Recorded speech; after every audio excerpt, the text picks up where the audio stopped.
Imagina que você é um dentista. Você atende uma paciente, tudo certo, tudo tranquilo. De repente ela passa a te mandar milhares de mensagens, milhares de ligações e passa a te perseguir nas ruas, indo onde tu come, no teu local de trabalho, inclusive na tua casa. Isso aconteceu aqui em Santa Catarina, no litoral norte, e acontece no Brasil inteiro. E o nome disso é stalking. É o que você verá hoje no Baseado em Fatos Criminais, o seu podcast de True Crime. Eu sou Rodrigo Flalavega e estou aqui com meu amigo Sandro Cel. Então, pessoal, que bom tê-los aqui conosco nesse canal que narra os fatos com sensibilidade e que dialoga com a sua inteligência. Stalking, algo cada vez mais comum, embora seja recente na lei. Hoje nós vamos tratar de casos, de fato, arrepiantes.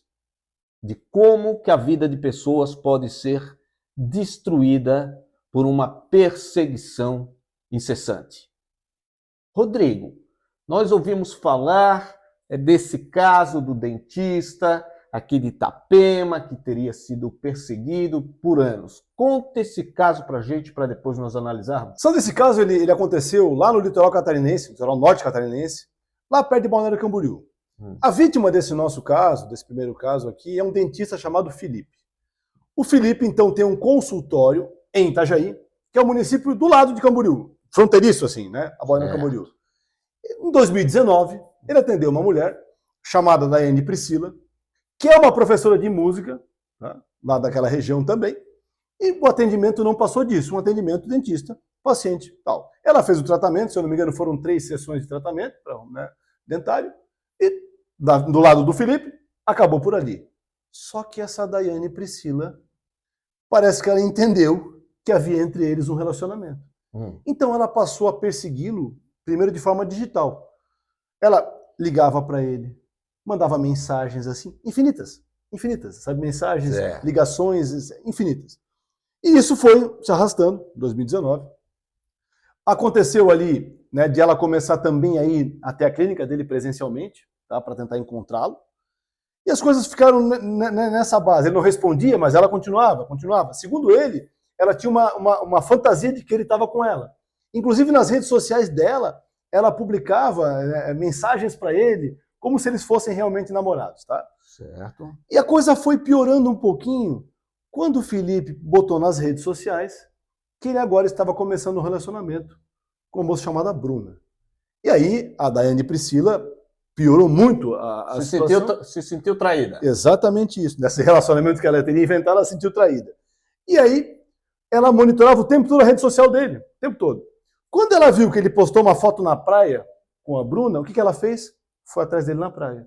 E ela sentou na cadeira do lado dele e começou a brigar com a Bruna, xingar a Bruna e não sei o quê, como se realmente ela tivesse um relacionamento com ele. Então as mensagens passaram a ser mais agressivas. A gente vai até mostrar algumas mensagens para vocês aqui que ela mandou para ele, coisas bem agressivas, de ameaça e tal. E aí a coisa foi escalando um pouquinho. Até que em 2023, ela conseguiu descobrir onde é que ele morava. Ele mora lá em Itapema, no bairro de Meia Praia, lá em Itapema. Não diz o endereço. Não vou dizer o endereço, ela vai lá de novo. Né? E aí ela consegue, eu não sei como, entrar no prédio dele, vai até o 8º andar, que é onde ele mora, e fica, segundo ele, meia hora tocando a campainha. E ele manda ela embora, ela fica sentada na porta até que a polícia vem e tira ela de lá. Tá? Certo. Isso aconteceu uma vez em 2023 e de novo em 2024. Tá? As coisas foram piorando bastante, e aí acabou que o Felipe, então, procurou ajuda jurídica, e os advogados dele, então, entraram com pedido judicial para que ela fosse afastada dele, ou seja, para que ela não pudesse mais chegar perto dele. Tá? Eles pediram, então, que ela não pudesse mais mencioná-lo em redes sociais, que ela não pudesse mais fazer contato com ele, seja de redes sociais, seja por internet, por ligação, pessoalmente, de qualquer forma, que ela não pudesse chegar a 200 metros dele ou dos locais que ele frequenta, tudo de forma a afastar e impedir que essa perseguição continuasse. Imagina, Sandro, que inferno, Sandro. Durante 5 anos a pessoa te aporrinhando a vida. Já pensou que loucura? É uma coisa, né? Na cabeça dela é uma coisa diferente, né? Dá bem para ver aí que ela se sentiu de fato traída. Ela estava antes, ele era um sujeito solteiro, Ok, mas essas medidas chegaram, então botaram um freio nessa pessoa? Pior é que não. E aí ela foi intimada dessas medidas, obviamente, pela justiça, e 20 dias depois das medidas ser intimada disso aí, ela mandou mais de 50 e-mails para ele.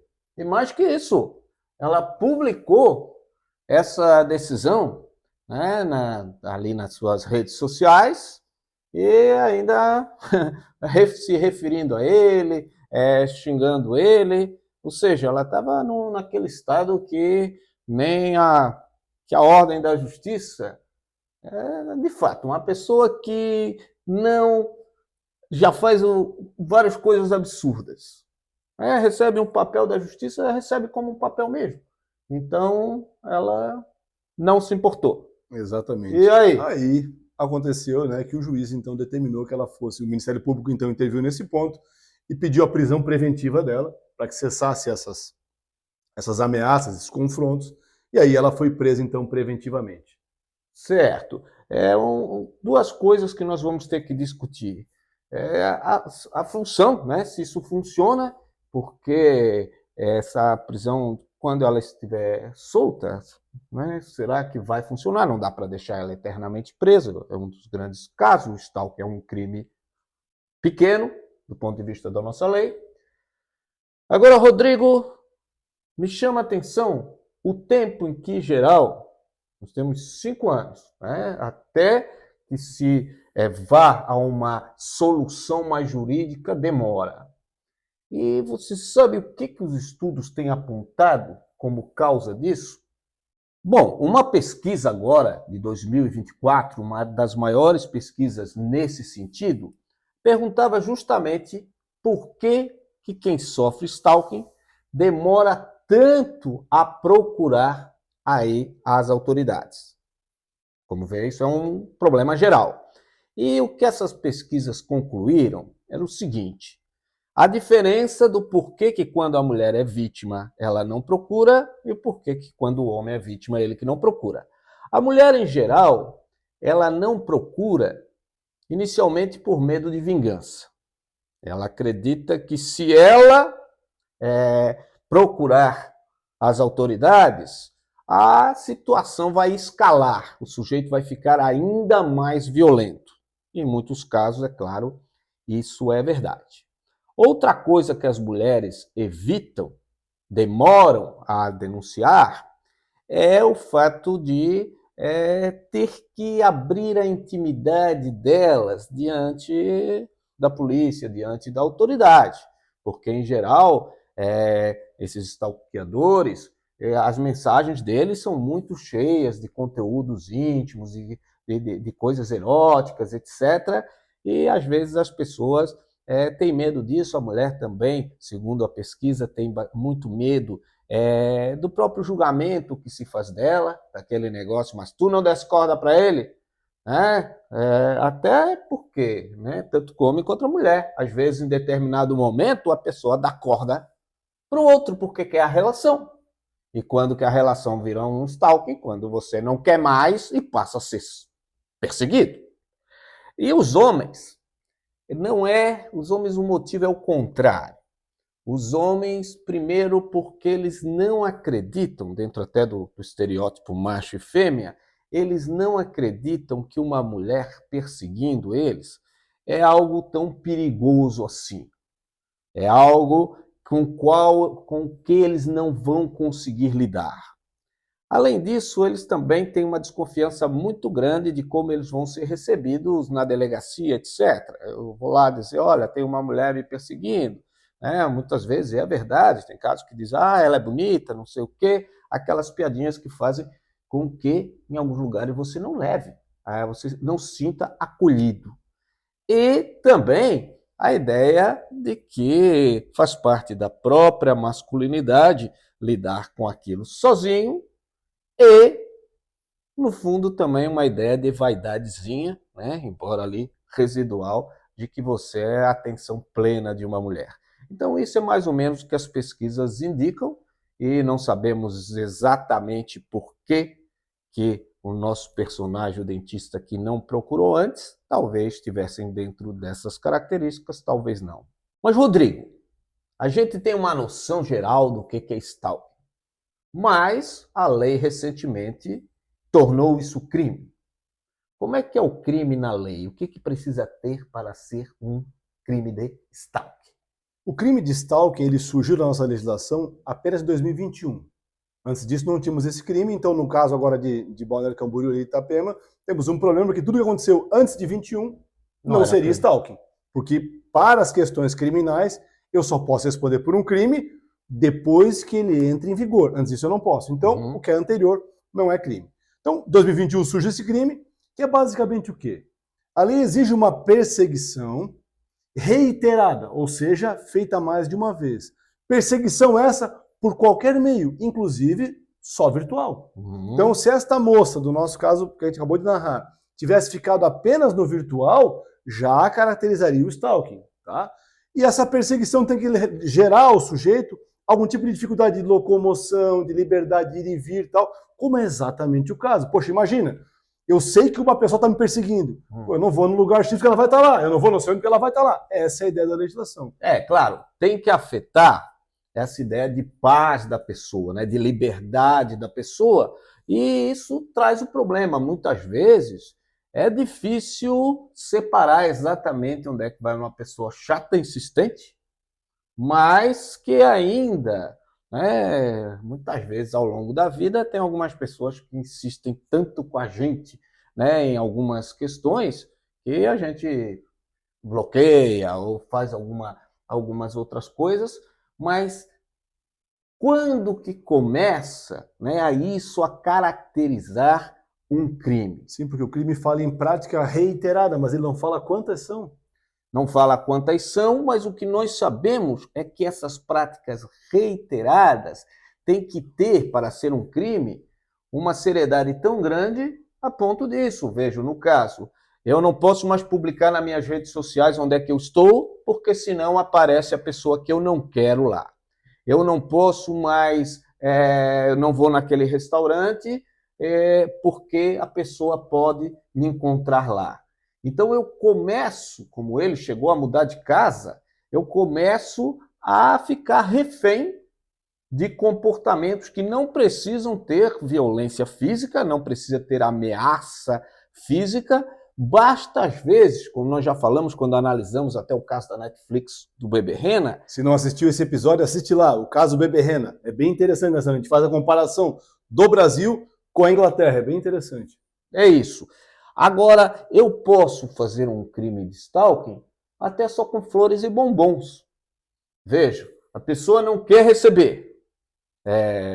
Não sei lá, tem uma mulher pela qual eu fiquei encantado. E apesar dela dizer, olha, eu não quero mais isso está me constrangendo. E todo dia vai ali flores, vai bombom. Aí o sujeito pode dizer, pô, mas eu não ameacei, pelo contrário. Até as outras pessoas vão dizer, tu não queres, eu quero. Mas não é a ideia, não é aquilo que se está mandando. É a ideia que aquilo tem uma ideia de controle e de invasão da privacidade alheia que chega a constranger e a limitar. Como o Rodrigo disse, a lei não diz quantas vezes são. Por exemplo, eu não posso ter um stalking de uma única vez. A pessoa me perseguindo uma única vez. Algumas coisas, a pessoa sabe que eu estava na praia e foi lá. Algumas coisas são dos contatos, próprios da humanidade, que às vezes dá certo, às vezes não dá certo.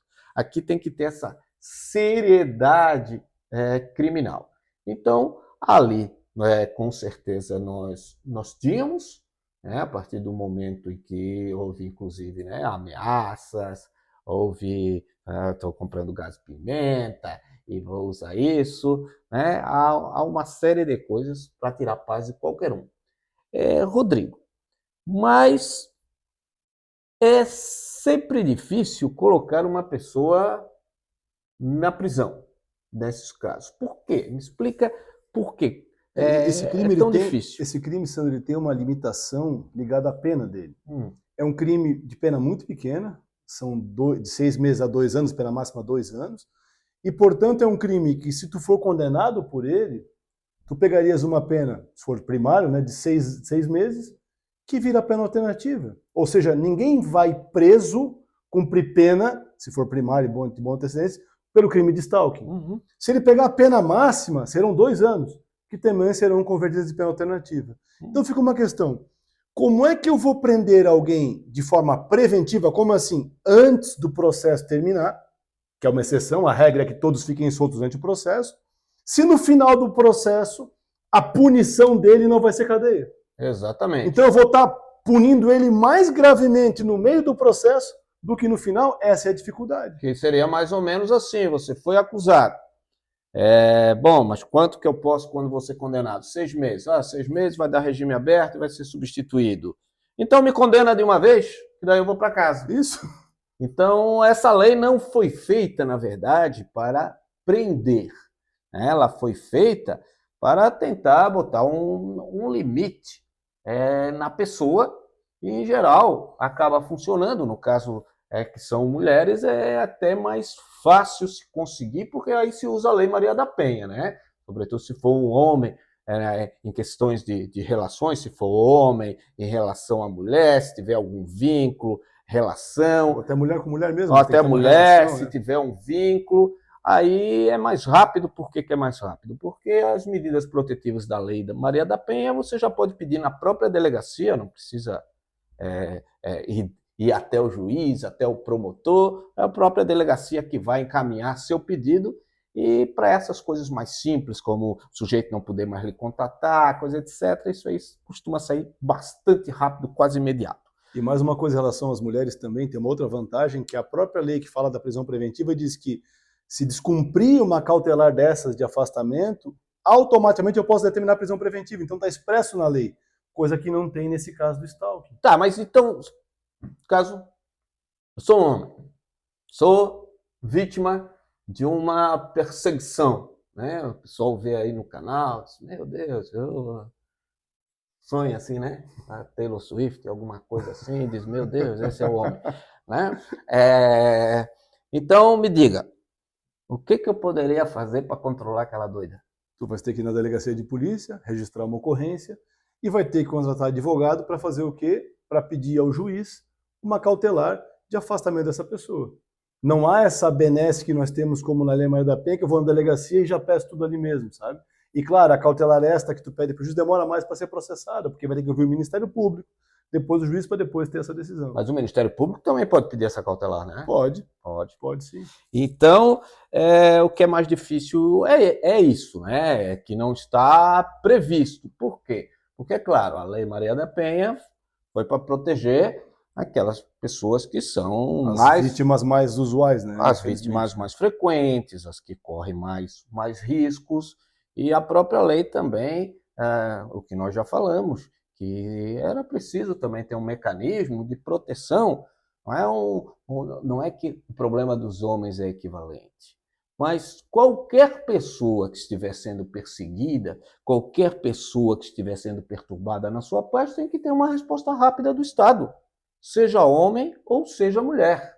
Aqui a questão é essa. Então, no caso, ela teve a medida protetiva colocada, uma medida cautelar favorável a ele, não se aproxima, ela descumpriu completamente, se lixou.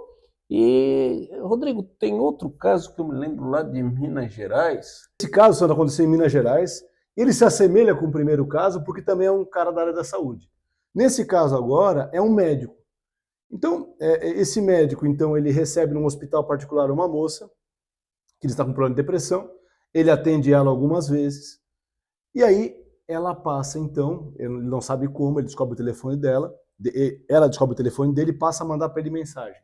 Diversas mensagens. Mas aí havia uma discussão de que talvez eles tivessem tido uma fera inicial. A defesa dela, né, tá entrevistada, né, e o defensor fala exatamente isso, que na verdade eles tiveram um relacionamento e que na verdade não há stalking, sim uma ideia de que ele quer ficar com ela quer ficar com ele, e quem atrapalha seria a esposa dele. Essa é o que fala a defesa, tá? Mas então ela começa a mandar mensagens para ele, Essas mensagens vão aumentando, crescendo, passam a ter ligações também. As ligações, elas são impressionantes. Assim, a polícia fala que ela usou, Sandro, 2.000 números de telefone diferentes. Porque ela tinha um programa de computador que clonava telefones e mandava mensagens por diversos telefones diversos. Porque ele tentava bloquear e não dava certo, sempre tinha um novo telefone. É o que esses call centers fazem com a gente. Exatamente isso. Além dessas mensagens infelizes, tem até uma hora que ele mostra uma cena, ele está num congresso fora da cidade dele, e ele está com o telefone desligado. Quando ele liga o telefone, aparecem, sei lá, assim, 300 mensagens, sabe, de uma manhã que ficou o telefone desligado. Então, uma coisa insana. Além dessas mensagens, ela passa, então, a segui-lo também no local de trabalho, ela ia no hospital que ele trabalhava diversas vezes, na clínica dele, e ela começou a também segui-lo na rua de carro. Tem imagens do carro dele indo e ela indo atrás. Inclusive, tem uma cena que mostra ele pela contramão fugindo dela e ela atrás dele o tempo todo. As coisas vão escalando bastante nesse caso aí, bastante mesmo. Ela faz montagens nas redes sociais colocando os dois como se tivesse um relacionamento. E ela, então, passa também a mandar mensagens para a esposa dele e para o filho dele de 7 anos. Dizendo assim, onde é que tu tá? O teu pai, não sei o quê, o menino na escola recebendo mensagens dessa mulher. Aí a coisa ganha muita proporção porque ela começa também a perseguir toda a família. Aí num dia determinado, lá em 2024, ela em 2022, desculpem, ela vai até onde ele está e encontra ele e a esposa. Eles batem boca, discutem, ela acaba batendo um pouco na esposa dele, ela acaba sendo presa em flagrante e é liberada. Mas ela é liberada com a ideia de que é uma liberdade provisória, em que o juiz arbitra para ela uma fiança de R$ 3.600 e fala para ela o seguinte, olha, tu não pode se aproximar dele, tu não pode manter contato, tu não pode ligar. A mesma coisa que aconteceu no nosso primeiro caso lá, a mesma ideia. Ali eu até falei, veja que eu disse que não importa se as pessoas tiveram um relacionamento antes, não, chega um momento que uma pessoa não quer. Agora, nesse caso, por que vai ter relevância nessa discussão se isso é verdade, o que ela afirma, que eles tiveram um relacionamento? Porque se ela foi procurar um psiquiatra com problemas psiquiátricos, a questão me parece que muda um pouco, porque se houve um cruzamento da linha, e veja, a pessoa vai lá para buscar um tratamento, né? Talvez já com dificuldade de lidar com isso. E aí tem um relacionamento com o paciente, nesse caso, por isso que é essa discussão, se ele se aproximou dela ou se ela inventou isso tudo. Ele diz que ela inventou tudo, ele diz que ela criou uma relação que não existe. Então nós só estamos criando aqui duas hipóteses, porque às vezes tem pessoas que também têm dificuldade, além de casos assim, elas têm dificuldade, aí é um problema, né, de pôr limites. Tem pessoas que têm muita dificuldade de perceber o que é um galanteio, o que é um abuso, né? Então, quer dizer, e quando elas vêm, elas estão muito enroladas, né? Algumas pessoas que são menos assertivas e aí acabam sendo presas fáceis desses indivíduos, porque em geral esses indivíduos fazem você se sentir culpado pela situação deles, né? Eu conheço o caso em que a pessoa era aficionada pela outra de uma forma e que, como ele não queria nada com ela, ficava expondo, vamos dizer, na rua, dormindo no banco da praça, uma pessoa que não tinha nada a ver com aquilo, né? Então, que ficava... E a outra pessoa fica também se sentindo culpada e começa a perguntar, será que eu dei alguma chance nesse ponto para pensar isso? Isso é muito claro naquele caso do Bebê Rena, para quem viu a série. Né? Ou o nosso episódio, não esquece do episódio lá. Ele só faz propaganda esse homem. Né? Mas veja, nesse caso lá do Bebê Rena, quem viu a série sabe, há toda uma discussão, porque ali é uma interação que o rapaz, que é a vítima, começa também a se sentir, se ele não teve alguns comportamentos que aceleraram esse comportamento da pessoa. Outra questão também, Rodrigo, se a gente está tratando desse problema hoje em dia, é que esse é uma questão muito fomentada pelas redes sociais. Hoje dizer, eu vou lá stalkear a pessoa, é um termo que se usa, claro, não no aspecto criminal, mas significa que a maior parte das pessoas dá uma stalkeada nas outras que têm interesse, né? Vamos lá, os meus filhos podem me tirar às vezes da rede social porque tem medo de eu stalkear eles, para ver se eles disseram que iam lá e estão aqui, né? Marido, mulher, se não é o meu caso, um homem bem resolvido nisso, né? Mas às vezes também vai lá dar uma conferida, alguma coisa que a tecnologia permitiu, né? Não então, só isso, né, Sandro? É uma sociedade do stalk. Agora, onde começa esse stalk que retira as possibilidades da outra pessoa de forma ilegítima? Mas não só isso, o fato de todo mundo postar nas redes sociais o seu dia a dia, o que está fazendo, não está fazendo, às vezes faz com que essas pessoas imaginem que são íntimas das outras. E aí isso também gera esse sentimento de, eu conheço ele, eu sei o que ele faz, e aí talvez isso gere essa ideia de ter uma relação com a pessoa que não existe, na verdade. Exatamente, né? Hoje, bom, essas relações, né? Que muitas vezes ambas as pessoas criam um personagem de quem elas queriam ser, né? Quase como um romance entre máquinas, sem dúvida que muitas pessoas têm criam uma intimidade e que, quando não é correspondida, pode chegar a aspectos sérios como esse. Mas voltando ao caso de Minas Gerais, lá, Sandro, aí a coisa escala mais ainda, tá? Porque num outro dia ela novamente encontra o médico, a esposa, né, no estacionamento, e nessa hora está ela, a Cauara, e a avó dela. Estão juntos. A Cauara quem é? É a stalkeadora. Eles então atacam a família, tá? Eles vão para cima da família. Como? A Cauara ataca a família do médico, tá? Ela arranca o celular da mão da esposa do médico, diz que aquilo lá são provas criminais, que ela vai arrancar aquilo da mão do médico. A esposa do médico tenta pegar de volta o celular, e eles batem nela, tá? E eles acabam todos presos em flagrante por Mas eu não entendi. É só a Cauara ou a mãe dela também? Não, a Cauara e a avó dela, as duas agem? As duas agem atacando ao médico e a sua esposa. Olha só. E aí elas, um clã de stalkeador? Exatamente. Então elas, inclusive a avó, ameaça a família também. Elas são presas em flagrante. E aí, nesse caso, há novamente uma quebra das medidas cautelares deferidas. Então, além de ter feito isso, ainda há a quebra das medidas. Aí o Ministério Público, então, requer a prisão preventiva dela. Tá? Com base no quê? Segundo o Ministério Público, esse fato de ela arrancar o telefone celular da mão da esposa do médico e bater nela para que ela não pudesse pegar de volta, configura o crime de roubo. Tá? E além do que, o crime de roubo com o aumento de pena do concurso de duas ou mais pessoas, porque estava ela e a avó juntas. Tá? Então ela foi denunciada por este crime, mais o crime de stalking, que é essa perseguição, e mais ainda o descumprimento das medidas cautelares anteriormente propostas. E aí, por isso, determinaram a prisão preventiva dela. A preventiva, então, saiu e demoraram quase um ano para encontrá-la. Ela foi presa em outra cidade de Minas Gerais, na faculdade que ela fazia nutrição na faculdade, e ela foi presa lá. Então, hoje ela responde a um processo criminal por roubo majorado, por stalking e pelo crime de ameaça. Mas ela chegou a ficar com esse telefone? Ela pegou o telefone, só que foi presa em flagrante depois, né?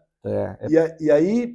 É porque a gente antes teve até uma discussão sobre isso, sobre a acusação de roubo. Roubo é um crime patrimonial, né? Você tem que querer o patrimônio alheio. E ali parece mais que a intenção dela era de apagar provas. Ela disse que ia entregar para o advogado dela aquele telefone, que eram provas criminais. Isso faz diferença? Faz. Só para você ter uma ideia. Se ela tivesse tirado o telefone da mão e tivesse jogado no chão, isso não poderia ser roubo, é um crime de dano, né? Então, porque o roubo tem a ideia de que você vai desapossar alguém para ficar com o bem de uma forma patrimonial. Usando violência ou grave ameaça, é importante falar isso. Exato. Vamos dizer, até nesse stalk, vai lá ou mesma coisa, vai lá e pega uma foto da pessoa. Vai ter a discussão, isso é furto ou não é furto, se pega uma foto porque a pessoa ou faz parte do stalking, né? Porque são coisas que, em princípio, o objetivo da pessoa não era aquele patrimonial. Então, isso tem discussão, sim, tem discussão do ponto de vista que defesa e acusação vão falar, e para nós isso é relevante. Inclusive, Sandro, o próprio delegado, quando fez a prisão em flagrante dela, entendeu que era furto e não roubo. Entendeu que aquela violência não tinha relação com o patrimônio, sim com a animosidade do momento, sabe? Sim. Porque para ser roubo, é importante dizer isso, tem que ser a subtração do patrimônio, pegar o celular, com o fim patrimonial, como falou o Sandro, e tem que usar a violência, nesse caso, para garantir que vai ficar na posse do telefone. Então tudo tem que ser provado, claro, dentro do processo.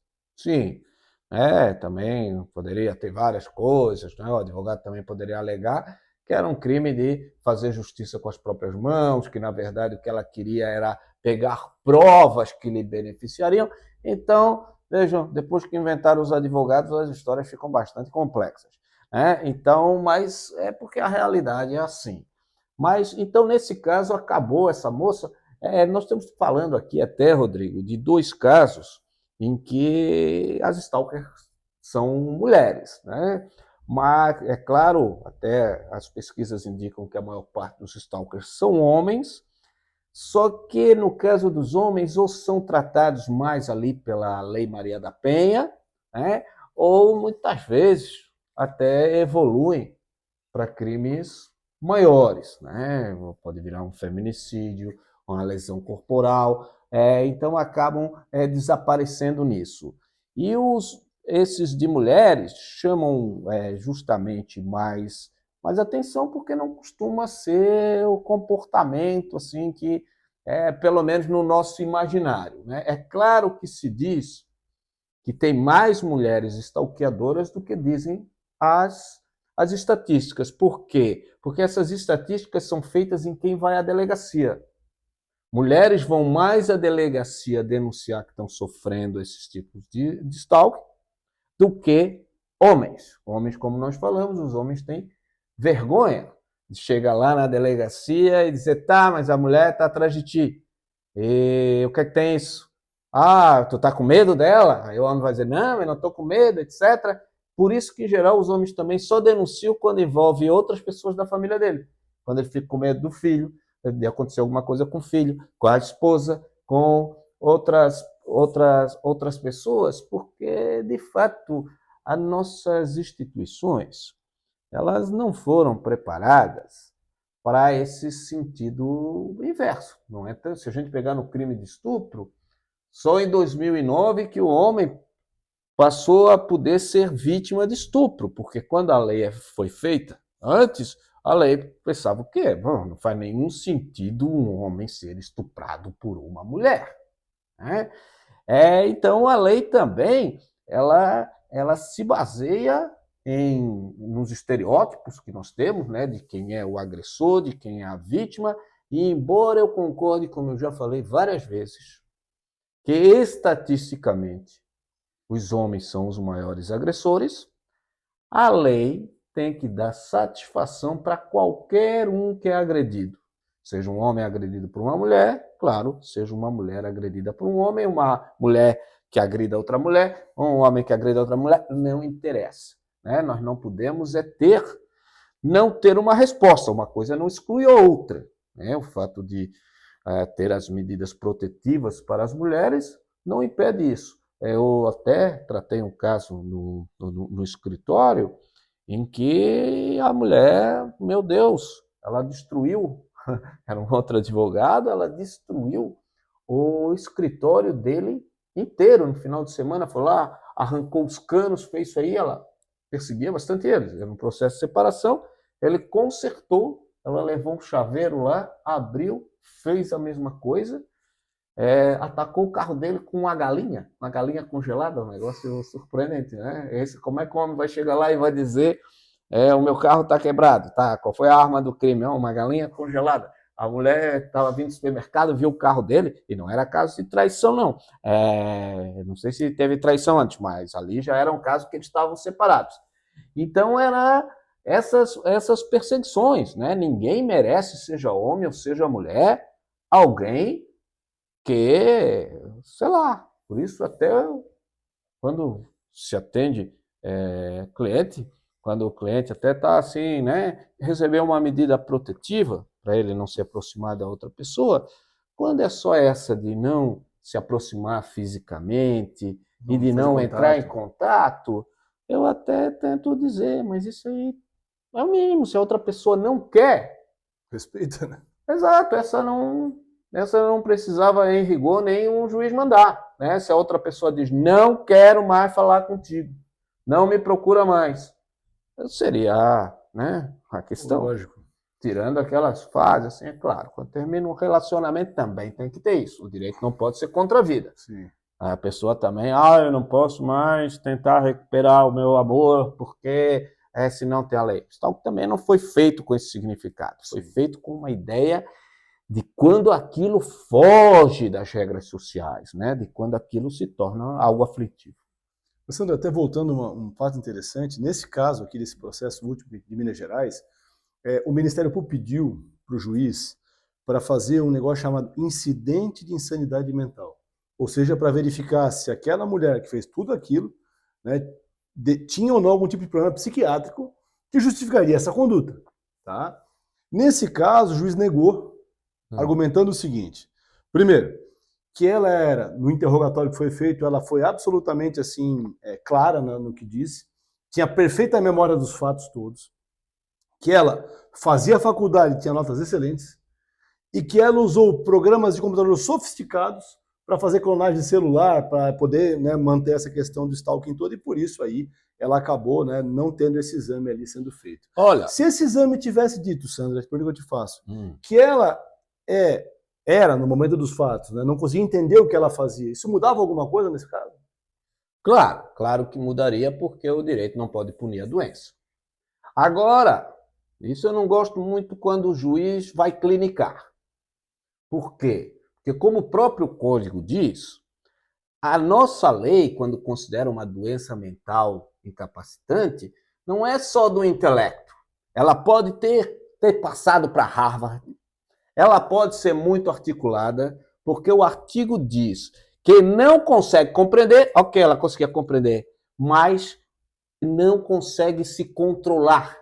E no momento dos fatos também, não agora, no momento dos lá fatos. atrás. Aí você vê o seguinte, uma pessoa pode ser perfeitamente capaz, vamos pensar até num sujeito que sofre de alcoolismo, de um sujeito que sofre de drogas, várias outras coisas em relação a isso. O sujeito sabe que aquilo não presta, mas ele não consegue se controlar. A lei está dizendo isso. E muitas doenças psiquiátricas não têm nada a ver com a capacidade que eu tenho de compreender as coisas. Tem a ver com a capacidade de gerenciar as emoções. Até porque a grande discussão, se você for ver na literatura especializada, eles associam muito com o perfil, às vezes, aquele que chama borderline, etc., que não tem a ver com a capacidade cognitiva das pessoas. Eu tenho por princípio que sempre que se pede para saber se uma pessoa é doente mental ou não, não custa examinar. Por que isso? E veja, nesse caso ainda tem um ponto específico. Ela conheceu ele enquanto paciente de um psiquiatra.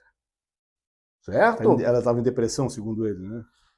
Mas quem vai diagnosticar não é o juiz. Então vejam, mas isso aí é para se defender. Como nós já falamos, você ser considerado doente mental, no sentido do Código Penal, não significa que você vai sair sem nada. Você vai sair com uma medida compulsória de tratamento se notar que você não tinha como se controlar, mas que você está representando perigo. Então, poderia ela ser até internada, né, num hospital psiquiátrico ou ser obrigada a fazer algum tratamento ambulatorial. E se for internada, né, você não pode ficar mais tempo do que se fosse presa, né? Sim? Claro! Então, não é... a questão é, o direito não pode punir alguém por ser doente, mas isso não significa que alguém que é doente e perigoso tem que ficar solto. Agora, uma coisa é eu internar para tratamento, outra coisa é eu prender para punição. Então, por isso que se há dúvida sobre se a pessoa consegue ou não consegue se controlar, Faz a perícia, né? Faz a perícia, porque a perícia vai ser feita pelo próprio Estado, aí diz, não tem nada a ver. Ela podia se controlar, ok. Né?